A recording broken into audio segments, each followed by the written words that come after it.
Remy, the little rat with big dreams, had built a name for himself in Paris. As a renowned chef, he led a thriving restaurant alongside his human partner, Linguini. But with success came pressure. The critics, who once praised his unique approach to cuisine, now demanded something new, something bold and unexpected. One evening, after another long day of work, Linguini suggested an idea that lingered in the air like the aroma of fresh herbs: why not create a new signature dish? The idea was thrilling, but it also filled Remy with apprehension. The expectations were sky-high. While the team brainstormed in the bustling kitchen, Colette, busy tidying a shelf, found something extraordinary: a dusty, unopened letter. The letter, addressed to the legendary Gusto, spoke of a secret recipe that could revolutionize French cuisine. Excitement brewed among the team, but the excitement was short-lived. The recipe was incomplete. The rest, it seemed, was hidden in an abandoned market on the outskirts of Paris. Determined to uncover the missing piece, Remy and Linguini set out early the next morning. The streets of Paris were alive with the sounds of vendors and the aroma of fresh pastries. The duo maneuvered through narrow alleys and cobblestone paths, their determination unwavering. But their journey wasn't without obstacles. They noticed a shadowy figure following them. It was a rival chef, lurking in the background, his eyes filled with envy. They also stumbled upon a group of street-smart rats who, distrustful of humans, tried to block their path. Yet, the greatest challenge was the eerie market itself. The rusted gates creaked open, revealing a place frozen in time, where forgotten stalls and cobweb-covered jars whispered secrets of the past. Their adventure was far from over. Back at the restaurant, chaos awaited them. Emile, Remy's trusted friend, had fallen prey to the rival chef's bribes.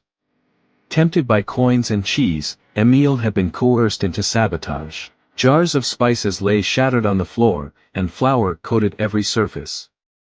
Overcome by guilt, Emile hesitated, his eyes reflecting his inner conflict. When Remy discovered the betrayal, the pain was evident in his face.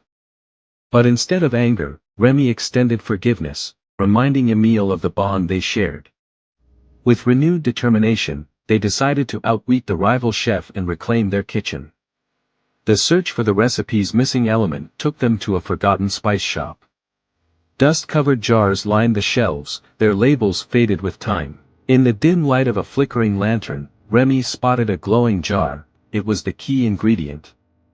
The team gathered around it, their excitement bubbling like the sauces they would soon prepare. But their joy was short-lived.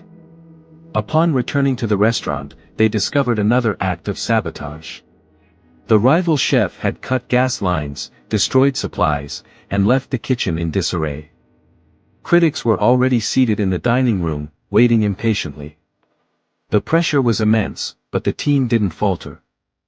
Remy, Linguini, and Colette sprang into action, improvising with what little they had. They cooked over open flames, blending classic techniques with the newfound spice. Pots boiled over, steam filled the air, and the kitchen buzzed with energy. The result?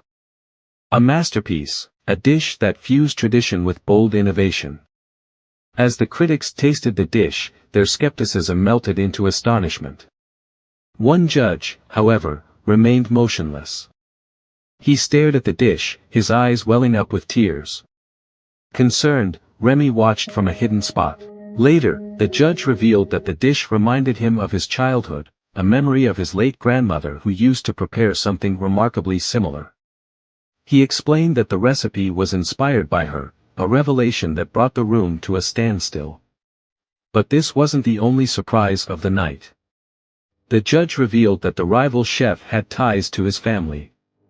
The tension in the air was palpable. Exposed and overwhelmed by guilt, the rival chef decided to leave Paris.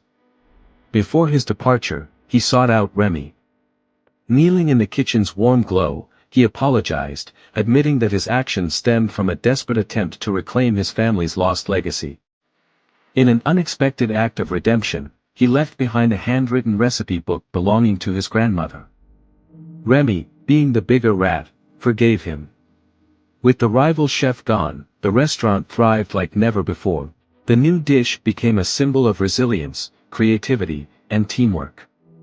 But for Remy, it was time to step back. He passed more responsibilities to Linguini and Colette, trusting them to lead the bustling kitchen. Meanwhile, he turned his attention to mentoring aspiring chefs, both human and rat.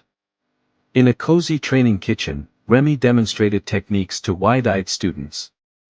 He guided young rats as they stirred sauces on tiny stoves and encouraged humans to embrace collaboration with their rodent counterparts. On one serene evening, Remy found himself sitting on a windowsill, overlooking the glowing Parisian skyline. With a notebook in his paw, he reflected on his journey. He realized that success wasn't about recognition or fame, it was about the lives you touched and the dreams you nurtured. And with that thought, he smiled, ready for the next chapter of his extraordinary life. Kindly subscribe for our next video coming soon. Thanks for watching.